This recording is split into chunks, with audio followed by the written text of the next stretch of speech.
施政報告後嘅樓市有乜嘢變化？一、首先係新盤群起開售，啟德跑道區嘅啟德海灣一期開始收票，香港仔晴天開價，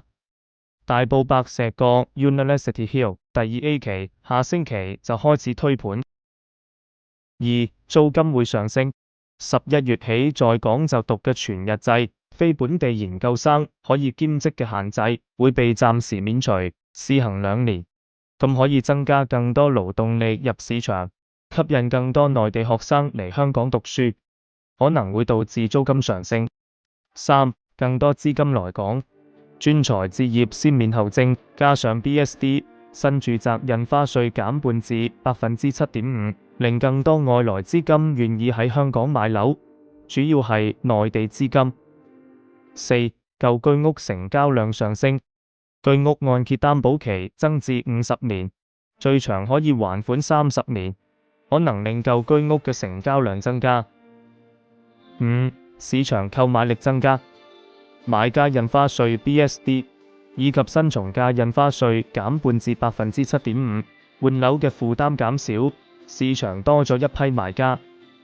六、新界樓價續升，政府大力發展北部都會區，有具體發展藍圖同埋北都大學教育城等等，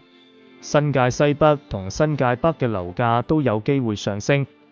七、地價回升，樓市減辣後地價會止跌回升。八、樓市成交量上升，地產代理指揾樓查詢急增，好多買家入市嘅速度加快，預計樓市成交量回升。九、啟德樓價翻生，政府再推啟德集體運輸系統，預計會連接啟德跑道區同港鐵啟德站，啟德跑道區嘅樓價將會鬆綁。十、納米樓逃生門，政府打擊不合規劏房，反而成為納米樓救命草。11、基層趕生 B， 政府派錢刺激生育，年輕人及基層趕生 B， 以便盡快上樓兼攞營生錢，但中產就繼續對生 B 興趣不大。大家可以繼續接龍，歡迎留言一齊傾。